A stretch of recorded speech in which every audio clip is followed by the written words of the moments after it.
We're here with Thomas at your training base in St. Moritz. I just wondered if you could tell us a bit about what it's like to be based here and the kind of environment that you try to create for your athletes. Yeah, I mean, look around here, right? It's not the worst place in the world, I would say. I mean, at the moment it's quite cold, but in general, I think it's a perfect place to train, actually. We have everything super close together.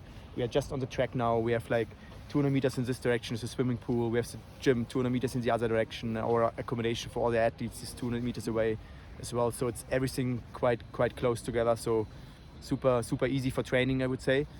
And yeah, especially in summer, it's super nice here. It's quite often quite sunny. We have good conditions.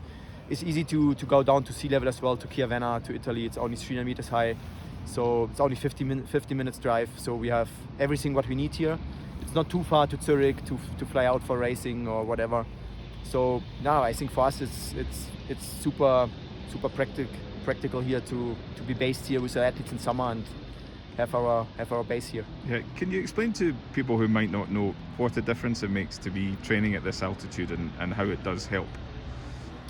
Yeah, I mean, in general, you have less air pressure in altitude, right? So, and you have less oxygen pressure as well. So that means your body has to produce a bit more red blood cells, and this is actually what you help at the end at sea level, right?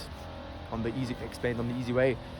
And yeah, I mean, you see all the world, or the most people in the world, and then doing sports are doing all high altitude training. So I think it's the way how you should do it, and the most athletes react quite well on it. I mean, of course you have to stick to some rules that it works well, but I think if you do it, you have quite good benefits.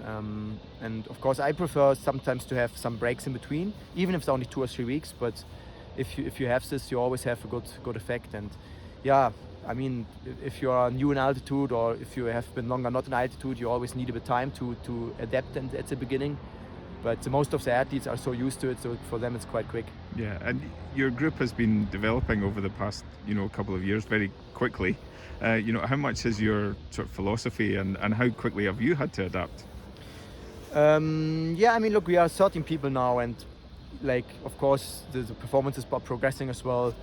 But in general, like the terms of physiological adaptations is still the same rules, right, as before. So it's not everything changed. Of course, you have sometimes to think about new ideas, maybe how you can do another progress for athletes, or what you can change to make another progress. But in general, I would say not everything else changed, right? You always try to make small changes to be able to make the next step, but you don't change everything from one to another day, right? Yeah. And in terms of the atmosphere in the group, the season's about to properly get going outdoors. How much does the dynamic change as people are getting ready for competition, especially when it's an Olympic summer ahead? Important. Yeah, true. Yeah, I mean, it's normal that if you get closer to races, that everybody gets a bit more nervous. Everybody listen more to the body, listen more to small signals of the body and everything. So, but this is normal. I think every athlete knows that, right? This is every season, probably twice a season with indoor and outdoor, twice a year is the same. So the athletes are used to it, you as a coach are used to it, and it's a bit normal. You try to be a bit more sensitive for everything, and of course you try to have a bit more feedback, try to have a bit more chats with the athletes, to be really aware of everything what could happen, to make the best decisions, to have good performances in the race, especially at the beginning of the season, that athletes go with a lot of confidence in the season, right? Yeah, and does this when you become part coach, part psychologist? I mean, you are always a bit, but yeah, as we said yesterday, we have professional experts around the team as well, and a mental coach, a psychologist, sport psychologist as well. So he's working intense with the athletes as well, and but yeah, and the athletes talk under each other as well. So sometimes this helps as well, because sometimes maybe some things is good to talk from athlete to athlete, or not maybe from athlete to coach or from athlete to psychologist. So I think there are a lot of opportunities to do that. Yeah, and you have a number of British athletes in your group now as well. How have you seen people like Rivet and George in particular to develop?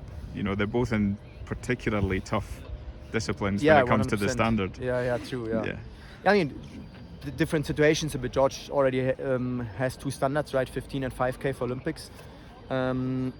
But of course, the situation is that many strong British athletes have standards, and at the end you have to qualify in the trials end of June, right? So it's a complicated year with European Championships and trials and then Olympics, and you want to be in best shape in all of these 3 events, because at the end at Euros it's about medals, and trials you have to qualify, and at Olympics and you don't only want to participate, you want to be in top shape again. And for Reve, I mean, Reve first of all needs Olympic standards. I'm pretty sure she's in the shape to do it, especially after good indoors as well, with World Championships as well at the end in Glasgow. And then it's a bit the same, right? It's a trials again, but yeah, I think you have to practice it, and you have to practice running against strong athletes, and at the end you will see what happens in Manchester in June. But it's all about, I think you should never underestimate the other athletes. They are all super strong, and maybe some athletes will not show so much form before the trials, but all the athletes with this already standard will be there, and June, I'm pretty sure, and it will be tough, but we try to do everything to be best prepared, right? Yeah, and well, George had a frustrating year last year, and that his form came perhaps at the wrong time, but he also showed what he was capable of. I mean, yeah, I wouldn't say maybe it comes completely at the wrong time. I mean, he was just like progressing the whole season. I would just say it's a bit maybe a normal progress, because he's still a young athlete, and I think he's still progressing, and it's same now. And I think last year, at the end, it was still a good year just from the progress. Yeah, of course the target was to participate in World Championships, but UK is the strongest country in middle distance running, especially 15 men. So it's not a catastrophe not to be part of it then at the end. I mean, that's a bit the reason that we said, okay, we want to have 2 chances, so we did the 5K as well in indoors, and now outdoors as well a bit, and have a focus on both a bit more. But in general, I would still say it was for George a good year, with a lot of progress, with good PBs, with quite good results at the end of the season. And even before he ran 2 times 3:33 or as well, and some good races as well. And then trials, it was tough as well. It was quite close to Neil and Elliot, but yeah, that's life, right? And of course, it was some tough days for him, some disappointing days. But at the end, he said, "Okay, I start to train harder and to try to make everything even better to be in better shape next year." Yeah, and is that the important thing? The progress to be on a steady curve rather than a huge sort of jump forward.